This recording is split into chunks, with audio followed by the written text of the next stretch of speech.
तत्वदर्शी ज्ञानियों के पास जाकर समझ, उनको भली भांति दंडवत प्रणाम करने से, उनकी सेवा करने से और कपट छोड़कर सरलतापूर्वक प्रश्न करने से, यानी कि सरलतापूर्वक यानी कि नम्रता से उनसे प्रश्न करो और अपने सवालों का जवाब लो। कि जब तक आपकी शंकाएं नहीं मिटती तो आपका समाधान नहीं होता, आप भक्ति नहीं कर सकते। तो वो क्या होता है, जैसे उल्टे लटके वृक्ष का कृष्ण जी ने श्रीमद् भगवत गीता में ही बताया है, जो कि उल्टा लटका वृक्ष है उसे विभागों सहित बताने वाला तत्वदर्शी संत, यानी कि वेदों के तात्पर्य को जानने वाला जो संत होगा वो तत्वदर्शी संत हो। तो कृष्ण जी कह रहे हैं कि उनके पास जाकर ये समझ। आगे क्या लिखा है कि वह परमात्म तत्व को भली भांति जानने वाला, वो यहाँ बड़े ध्यान से सुनो कि आज सिर्फ कृष्ण जी बोलेंगे। बहुत बार होता है कि इधर उधर के जो बाबे लोग होते हैं वो अपना मत घुसेड़ देते हैं, लेकिन आज केवल कृष्ण जी बोलेंगे, मैं भी नहीं बोलूँगा। जो लिखा है मैं आपको वचन दिखा रहा हूँ। तो लिखा है कि परमात्म तत्व को भली भांति जानने वाला ज्ञानी महात्मा तुझे उस तत्व ज्ञान का उपदेश करेगा। कौन करेगा? तत्वदर्शी करेगा। श्रीमद् भगवत गीता से इन्होंने, कुछ लोगों ने ज्ञान तो ले लिया, किसी ने ले के आत्मा चल है, सर्वव्यापी है, आत्मा डोल है, ये है, वो है, बहुत लोगों ने बहुत शब्द निकाले। मतलब इसी प्रकार का जैसे अखंड है, ऐसे है, ऐसे ऐसे कर करके ना उन्होंने एक मतलब अपने आप को ज्ञानी दिखाने के लिए उन्होंने काफ़ी शब्द निकाले गीता से। ये वैसे, लेकिन गीता से ही कट जाते हैं कुछ लोग।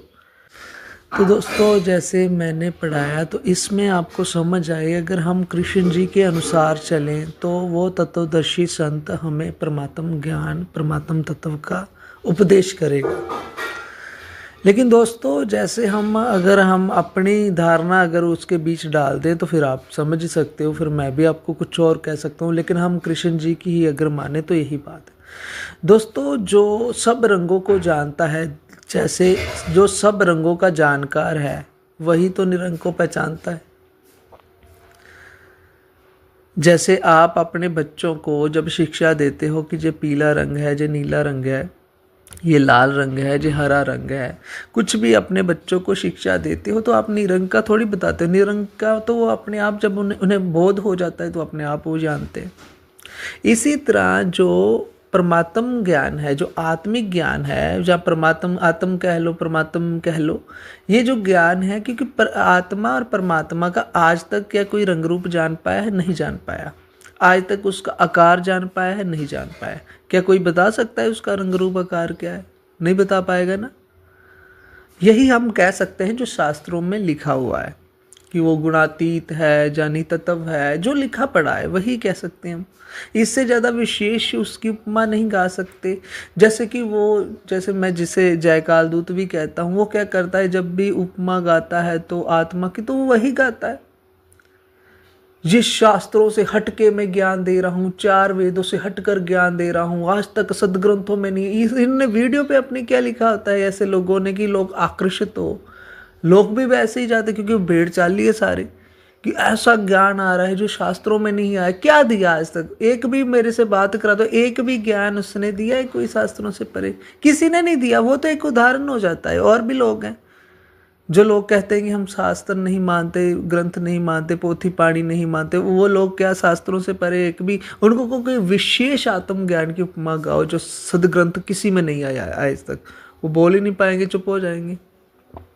तो ये आत्मज्ञान जो है, आज तक आत्मा का, परमात्मा का कोई रंग रूप नहीं जान पाया, कोई उसका साइज नहीं जान पाया, उसका आकार नहीं जान पाया, कुछ भी नहीं जान पाया विशेष। जो लिखा पड़ा है मैं भी वही बोलूँगा, वो भी वही बोलेंगे। इसमें अंतर क्या है फिर? तो आपने रंग को जानना है। जो तत्वदर्शी संत होता है वो हर प्रकार के ज्ञान को जानता है। एक और बात मैं यहाँ बताऊं दोस्तों, हम जयकाल दूत के बारे में अगर बात करें कि जैसे दूत आने थे जिन्होंने अपना ज्ञान, जैसे अपना ज्ञान बनाकर देना था, ज्ञान लेकर खुद को बड़े दिखाना था, कृष्ण जी और कबीर जी से भी। तो दोस्तों, ये इनका क्या कहना है कि सृष्टि में एक समय में एक ही ज्ञानी होता है, आत्मज्ञानी। यानी कि जैसे एक समय में तो वो अपने आप को ही ठहराएगा इधर उधर करके, हालांकि जीव तुष जीव भी कहते हैं अपने आप को, ये बहुत कुछ कहते हैं, बहुत रंग है इनके। अपने आप को निमाना बताएंगे, हाथ जोड़ेंगे, तुष जीव बताएंगे, और फिर सबसे बड़ा ज्ञान अपना रख देंगे चुरा चुरा के। ये इतना सूक्ष्म जो है कि चीज़ है कि लोग इसे समझ नहीं पाते और इन पर अट्रैक्ट हो जाते हैं। कोई कोई बचता है इनमें जो विवेकी है। इसलिए तो मैंने कहा जय कालदूत के जितने भी भगत हैं वो मंदबुद्धि हैं। और आप देखिए इस वीडियो में थोड़ी सी मैं और बात करनी चाहूँगा कि इनकी मान्यता क्या है, थोड़ी और बताऊँगा। पहले तो बताइए, आज एक और ऑडियो डालूंगा मैं। तो जैसे इनका ये कहना है कि एक समय में एक ही होता है, ये कहाँ से आया? जैसे कि दोस्तों इन्होंने जे, हम फिर से श्लोक पे आते हैं, गीता अध्याय जो है 4 अध्याय का 34 श्लोक पे। तो इस पे ये लिखा है, तत्व ज्ञानियों के पास जाकर समझ। वो ज्ञान तू तत्व ज्ञानियों के पास जाकर समझ। ज्ञानियों होते हैं एक से अनेक। जैसे हम जब शब्द, दोस्तों जब शब्द का प्रयोग करते हैं, जब हम ज्ञानी शब्द का प्रयोग करते हैं कि जे ज्ञान, तो उस ज्ञानी के पास जाकर समझो, तो उस समय वो एक होता है, एक ही समय पे एक ही मौजूद होता है। लेकिन हम अगर शब्द ज्ञानियों प्रयोग कर रहे हैं, जैसे कृष्ण जी ने जहाँ गीता में शब्द प्रयोग हुआ है वो ज्ञानियों हुआ है, उस ज्ञान को तू तत्वदर्शी ज्ञानियों के पास जाकर समझ। यानी कि उन्होंने एक से नहीं बांधा।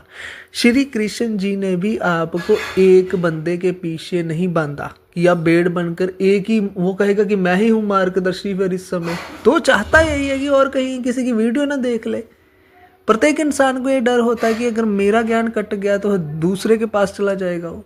तो ये बांधने के लिए आपको शब्दों का मिसयूज़ कैसे करते हैं, जैसे इन्होंने ये अर्थ ज्ञानियों शब्द का इन्होंने ज्ञानी कर दिया था और कह दिया वो सिर्फ मैं ही हूँ।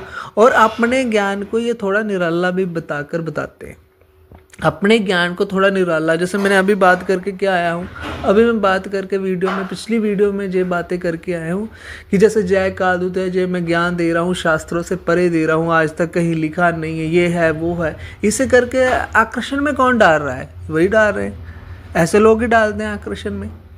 ये जो मैं ज्ञान दे रहा हूँ, हालांकि कोई महिमा आत्मा की इन्होंने विशेष क्या गाई, जो गीता में नहीं गाएगी वो गा के दिखाई कोई, जो कबीर साहब के द्वारा नहीं गाई गई आत्मा की महिमा वो गा के दिखाई कोई, कुछ नहीं इनके पास। उन्हीं के शब्द, उन्हीं का ज्ञान इधर उधर घुमा फिरा कर, इधर उधर करके खुद को वो बड़ा मार्गदर्शी बनाना कि एक समय में एक होता है। तो अगर मैं जय काल दूध से पूछ लूँ कि इस समय का 20वीं सदी का तो तू है, 1800 सदी में कौन था जो तेरे वाली बातें करता था सरफरी, तो जवाब नहीं दे पाएगा। 17वीं सदी में कौन था? नहीं जवाब दे पाएगा। 16वीं सदी में कौन था? नहीं दे पाएगा। इसलिए तो ये बात नहीं करते किसी से। क्या था उसका ग्रंथ, क्या था उसका नाम जो आत्मज्ञानी था? तेरे आने से पहले भी तो होगा ना, तो उन्होंने ही कहा था एक समय में एक होता है। तो ये इनकी जो है बातें हैं, ये इसीलिए ये शब्दों का हेर फेर करके लोग गीता के निकट इतना नहीं आते। इनको पता है कुछ धंधा चलने वाला है, कुछ वो तो खुद कहते हैं, इतनी गहराई में नहीं जाता, ये खुद लोग कहते हैं। ये कालदूत भी कहेगा, जो भी कहे यही कहेंगे कि इतनी गहराई में कोई नहीं जाता, धंधा चल रहा है, आराम से चलने दो।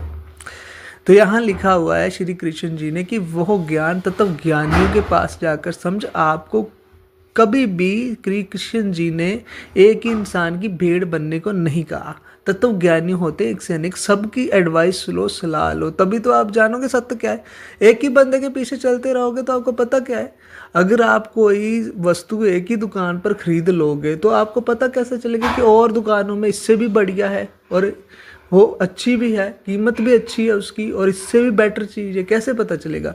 आप तो एक ही दुकान पर गए, उसी से ही खरीद लिया आपने। यही हाल है आपका। तो प्रत्येक इंसान यही करता है, वो छानबीन नहीं करना, वो अपना विवेक नहीं लड़ाना चाहता। वो कहता है आराम से मुझे ज्ञान मुक्ति मार्ग, खुश होता रहता है कि मेरी, हर कोई ये कह रहा है कि मेरी मुक्ति हो जाएगी, मेरी मुक्ति हो जाएगी, क्योंकि वो बेचारा गया ही उसी दुकान पे, उसी दुकान वाले ने उसे गुमराह कर दिया।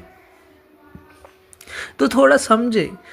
कबीर जी ने भी ये कहा है, जैसे जय कालदूत कहता कबीर जी तो अलग अलग बातें करके कभी कह देंगे कि गुरु बनाना है, कभी कहते हैं नहीं बनाना।